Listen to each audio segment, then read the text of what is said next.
Welcome adventurers. Today we're going to be talking about Lucarious Visegaurd, a character that I created that I do still have some information, some statistical information on, so we're going to look over that. But this is also a cautionary tale, once again, about player knowledge and character knowledge, but specifically player knowledge and how you should really do your best to keep it separate from your character knowledge, because you could possibly ruin someone else's fun or someone else's experience if you do not learn to separate these two.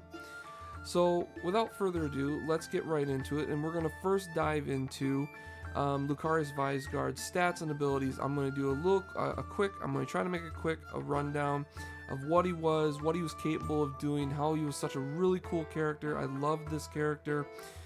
He was probably my all-time favorite character I've ever created, ever, in any of my role plays. So yeah, let's get right to it, shall we? Let's make big me disappear, little me appear, and let's bring it up. Here we have Hero Labs. If you don't know this program, I recommend it. It's a really fun program. It does a lot of the math for you and a lot of the calculating and stuff like that, all that for you. It once again is called Hero Labs, or Hero Lab, not Labs, Hero Lab. And so yeah, here we have Lucarious Visegaurd. Ignore the list of other characters on the side. This was a recreation of Lucarious Visegaurd for a game that I was going to do at one point, where I was going to let my players get to play as legendary characters from our role plays, and get to play and use these characters. I thought they would have a lot of fun with it, with these cool ideas that I've created over the years. So yeah, Lucarious Visegaurd is a dread vampire, a mastermind vampire as well, and he is 10 levels of rogue, specifically the spy archetype. So as you can see, I have them all maxed out on HP right now. That's not how it was when I played, so don't worry about that. I just did that for the sake of this recreation that I did.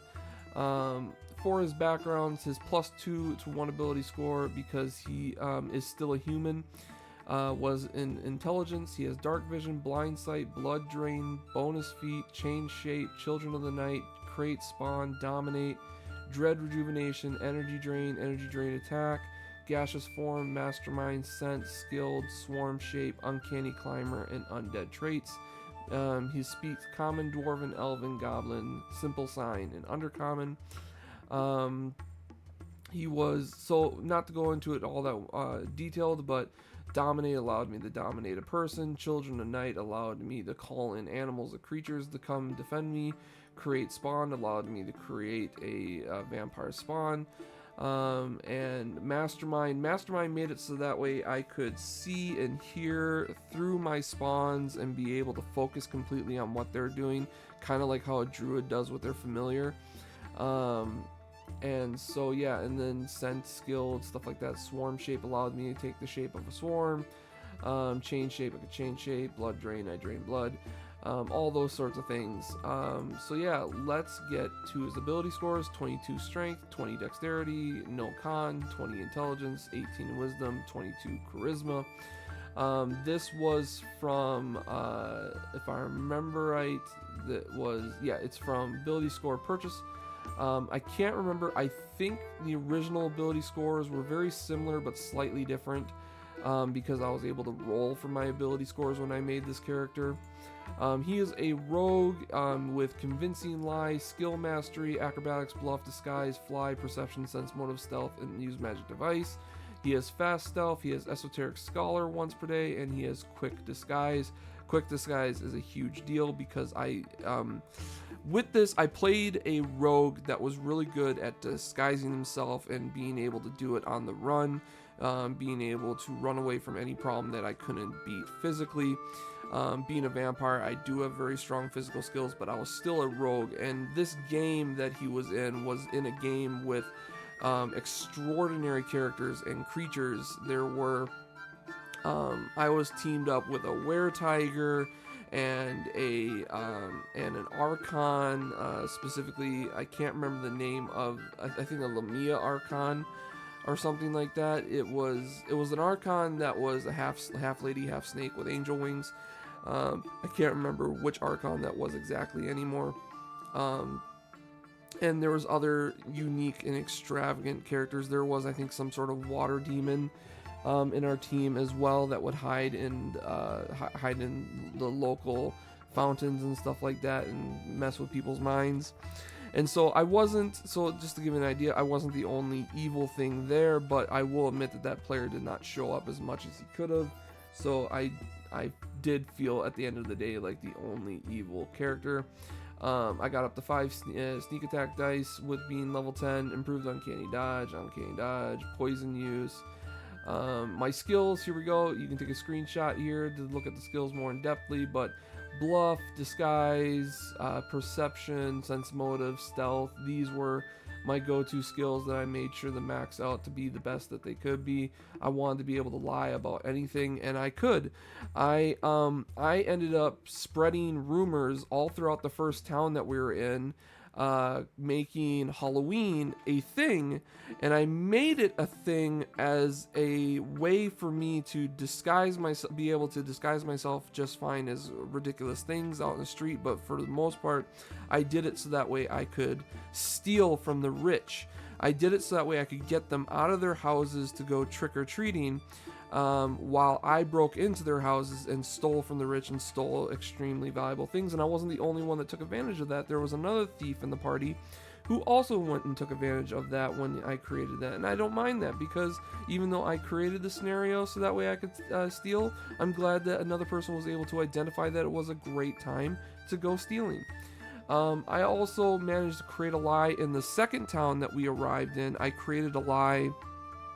I created Santa Claus as a vengeful creature that would break into people's houses and punish parents that did harm to their children or forced labor on their children, stuff like that, as a way for me to get vengeance on characters, because my character had a unique backstory, and that is that he loved children. Not in that way. He valued children because he saw them as the future, and so he thought to himself, if I can control children, I can control the future. And so children became a huge part about this character, and I even made it part of his unique death recipe. As a dread vampire, you don't die normally, you have to die a very unique way. And so the unique way that I had it was that a child had to hold the stake in my heart. When they find me in my coffin, a child has to be holding the stake in my heart that gets pounded into it. And I also need to be separated into 3 parts: my heart, my head, and my body. Need to be separated after I have been killed, and they need to be buried underneath. I think it was a place where children play, a place where children learn, and a place where children grow. So it had to be underneath a school, a park, and an orphanarium, were the places you had to bury the 3 parts of my character's body to make sure that he was gone for good. Now, this didn't make me immortal and completely undealable, because the GM could at any time choose something to completely wipe me out. It was completely up to him. And we inevitably did, because of problems. As you can see, this is a video about player knowledge and stuff like that, so you can kind of get an idea where this is going. My feats that I chose were combat expertise, deceitful, greater feint, improved feint, martial weapon proficiency, the sword cane, and skill focused bluff. And I did that for the sword cane because I had a unique weapon. Now it says there's 2 swords here, but there's actually only 1 sword here. It's the 2 swords together. Sword of subtlety. Oh no! Ignore that. Sword of subtlety was the second sword. My bad. Sword of subtlety was my my in plain sight weapon, and sword umbrella of shade. It was not a sword cane. It was a sword umbrella. We just used the sword cane stats of shade, and it had a unique ability. I will be able to, when we get down to, I think, other or personal, I have the information for the umbrella shade. It was a custom item we made, I think based off of a D&D item. So yeah, these are just 2 of my swords. Sword of subtlety is a +1 short sword that gives a +4 bonus to wielder's attack and damage rolls when making sneak attacks with it. While the Umbrella Shade, we'll get to it in a little bit, but it was essentially a cane sword. My armor was a Shifting Jerkin once per day. Shifting Jerkin is a +1 Lucarious that makes it so that way I can disguise self once per day, and also I can once per day I can spend an hour to swap out a rogue talent for another talent, so long as that talent isn't needed for other feats and stuff like that. Magical items, we have the Dread Heart of Life, which was a unique item that I could store life essence onto to feed on later. Hat of Disguise is an item that allowed me to disguise myself. Quick Change Cloak allowed me to hide 3 outfits inside of it and be able to switch between the 3 outfits rapidly, as well as the fourth, as well as the main outfit that I was wearing. Ring of Invisibility allowed me to go invisible. Ring of Mind Shielding made it so that way it was impossible for I was immune to detect thoughts, discern lies, and any attempt to magically discern my alignment, because this character was, I think, lawful evil or chaotic evil. Let's see, it was chaotic evil. This character was chaotic evil, but to disguise myself and to hide within the roleplay group, I played and pretended to be lawful good. I pretended to be a paladin investigator, a paladin-like investigator that would always, I always did the right thing whenever my party was around and stuff like that, and if I had to do something evil, I made sure that I had the skills to back it up, such as, like, you know, sleight of hand or disguise or stuff like that. I made sure that nobody knew that it was me that did it.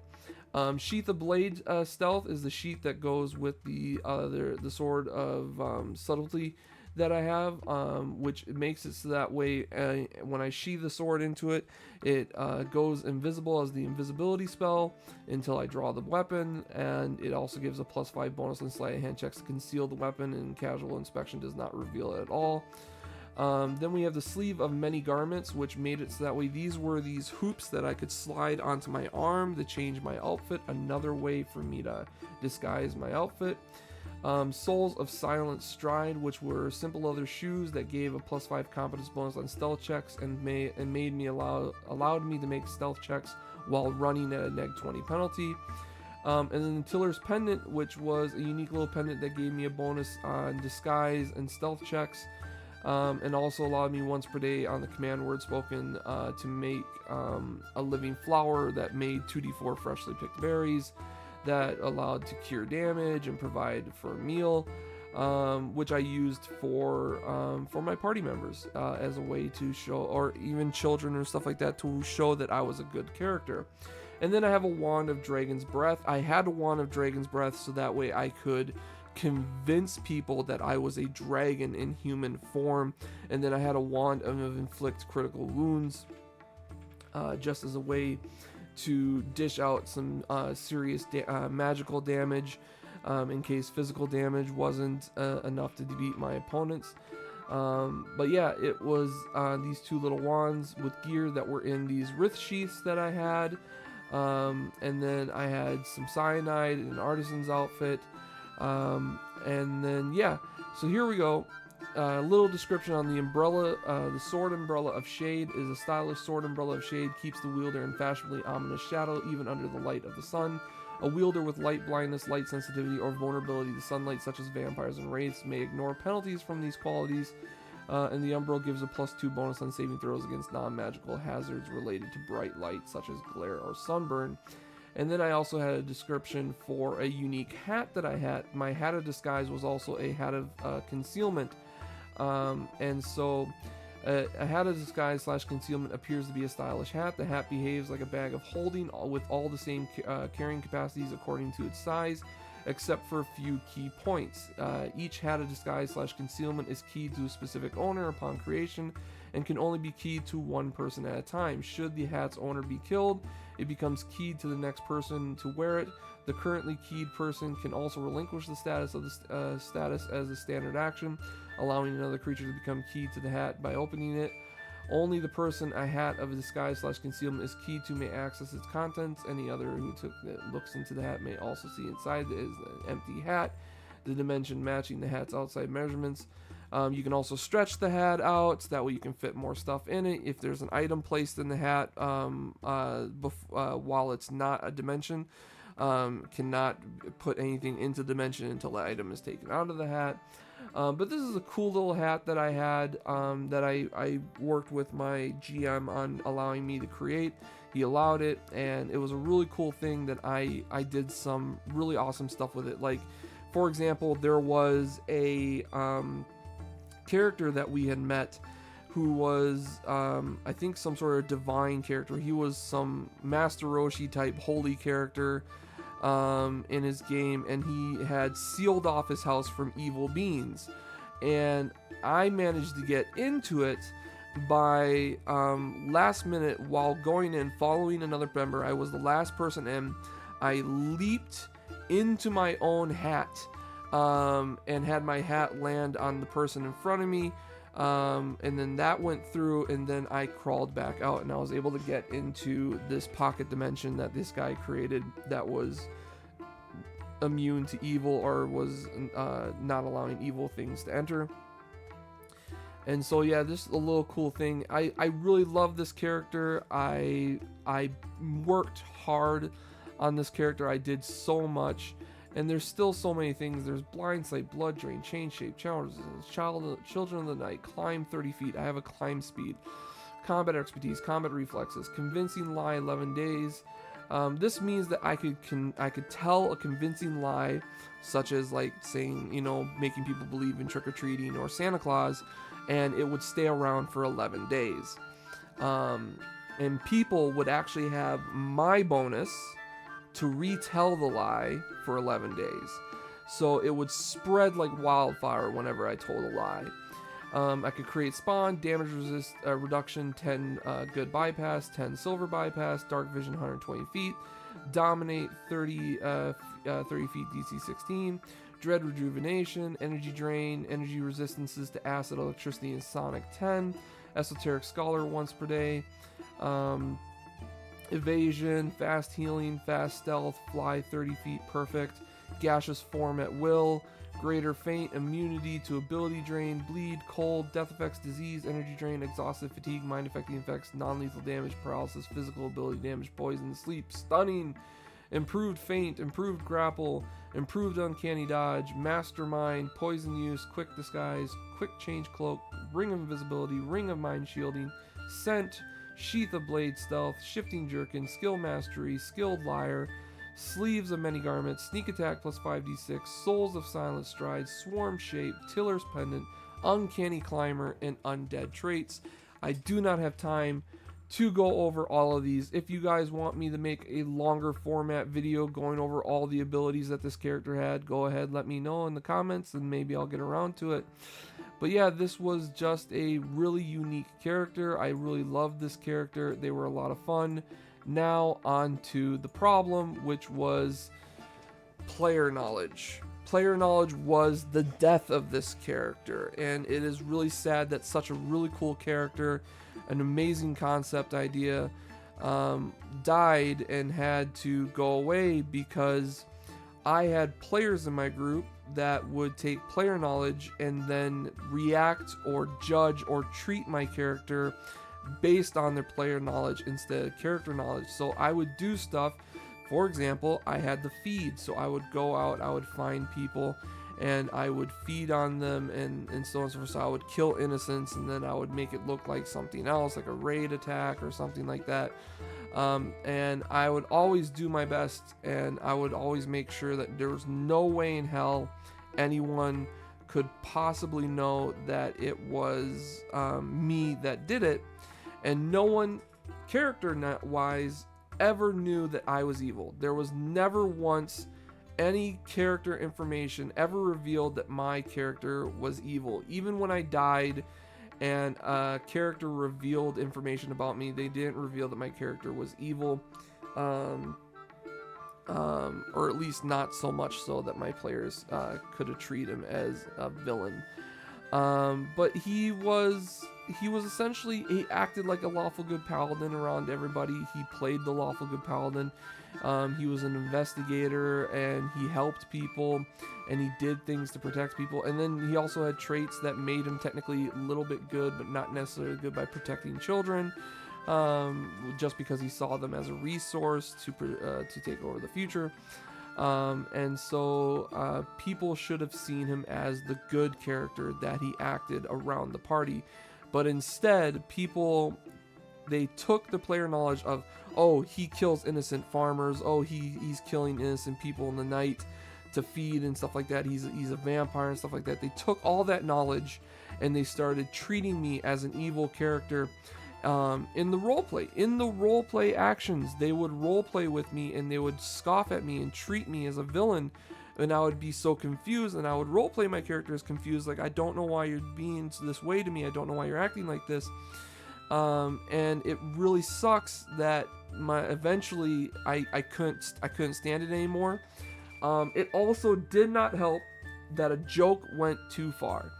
Because my character revolved around children so much that they made a bunch of pedophile jokes, which got really old, really fast, and I ended up, after the fact that no one was treating him the way that he should have been treated, and people were making pedophile jokes at the table 24 goddamn 7. I just realized that this character was dead to me. I could not use this character with this group of people at all. And so I talked to my GM and I asked him, I want to make a new character. I don't like my character. I don't feel comfortable in my character anymore because people are treating me like a villain. They shouldn't be treating me like a villain. And they're also making all these jokes that make me feel very uncomfortable, and I don't like it.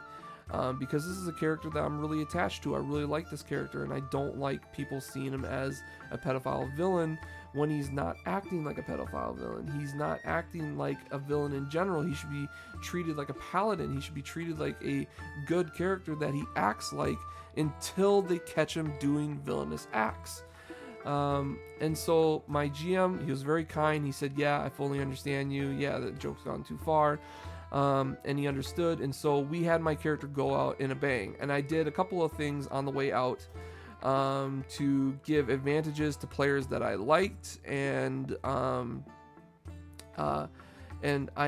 wanted to, I was very tempted. I was about to try and kill the most problematic player's character at the table that gave me the most shit. I was so tempted on doing it, but I chose against it. And also it didn't help that he wasn't where I thought he was when I went to find him. And so I didn't want to fuck around for too long. I didn't want to obsess over getting this revenge. It's just, I was going to do it. If it was around, I was going to see if I can get away with it. And he wasn't around, so I didn't try to get away with it. And I finished off what I was doing. And what I did do to make a really cool character even cooler was that Archon that I told you about, the one that was half snake, half woman, with angel wings. I really wish I remembered the name of that Archon. But essentially, they were a charisma-based character. They were essentially playing, I think, a bard. And they were a charisma-based character, and the Archon that self gives a huge bonus to charisma. And here's a cool thing: when you're a vampire, a dread vampire, you get bonuses to charisma as well, and a lot of stuff gets based off of charisma, like your hit points.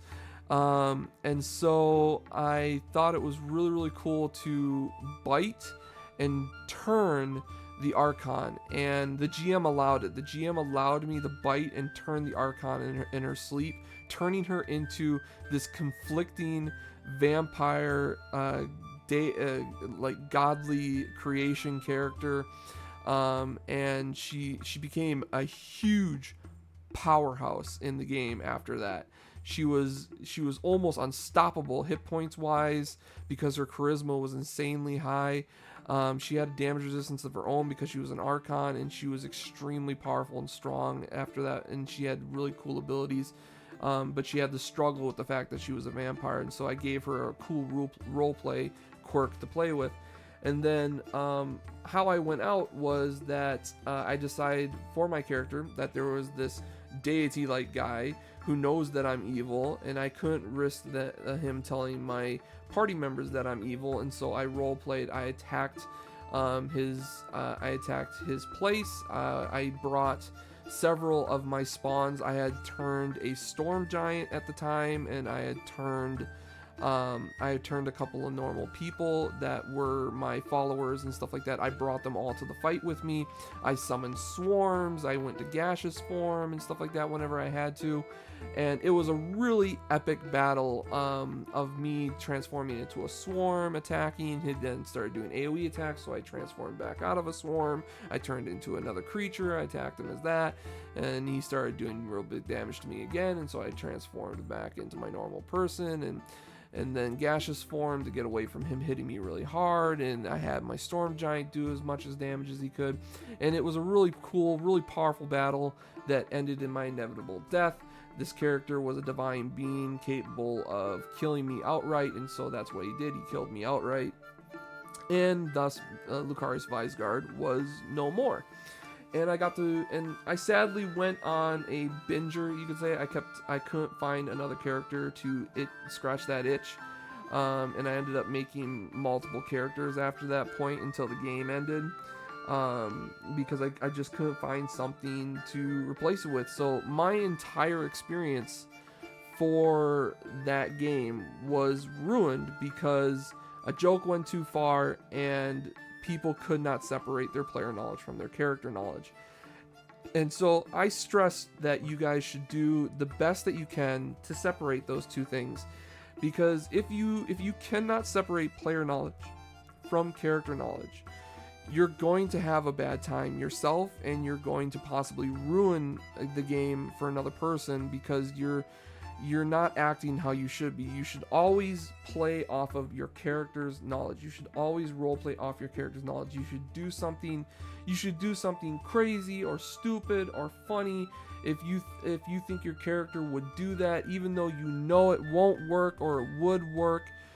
It doesn't matter what you actually know. You should always be role-playing your character, doing what you think your character would do no matter what in any situation, and you will have tons and tons more fun with the game. So I do stress it, and I just want to say, this is, like I said, this was my favorite character I had ever made, and I couldn't play him because people couldn't separate player knowledge from character knowledge, and I would really hate for that to happen to somebody else, and I'm sure that it has. And so I really stress, do your best, separate player knowledge from character knowledge. Try to have fun with it.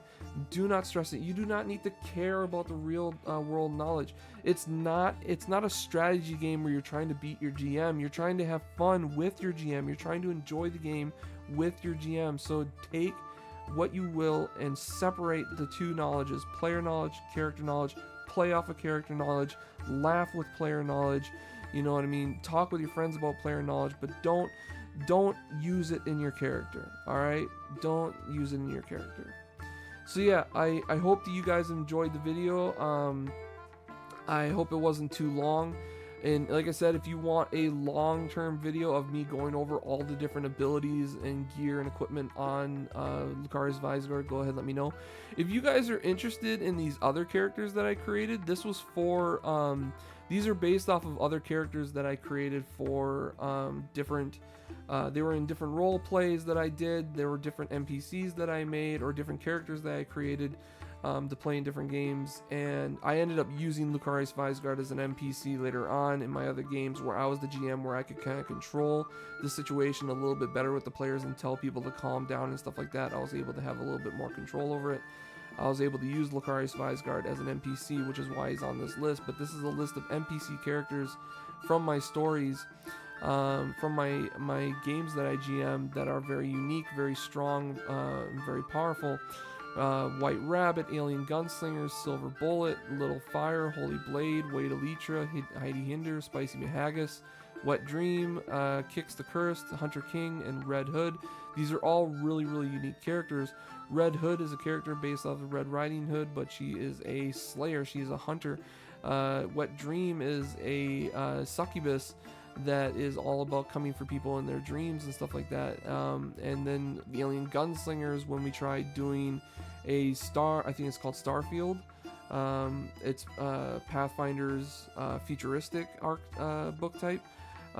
We tried doing a version of that in Pathfinder with some of those things, some of those futuristic knowledge and items and stuff like that. And I ended up making a multi-armed gunslinger and stuff like that. It was really cool. So if you're interested in any of those, let me know in the comments. Maybe I'll do a video for each one of these characters and go into it.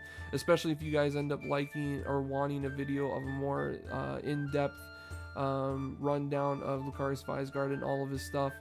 Then maybe I'll do a video on all these characters as well. But other than that, I hope you guys enjoyed the video. I hope you're looking forward to it. I hope you guys separate player knowledge from character knowledge from here on out, or at least do your best to try to do so. And other than that, I hope you guys have a safe adventure. Bye.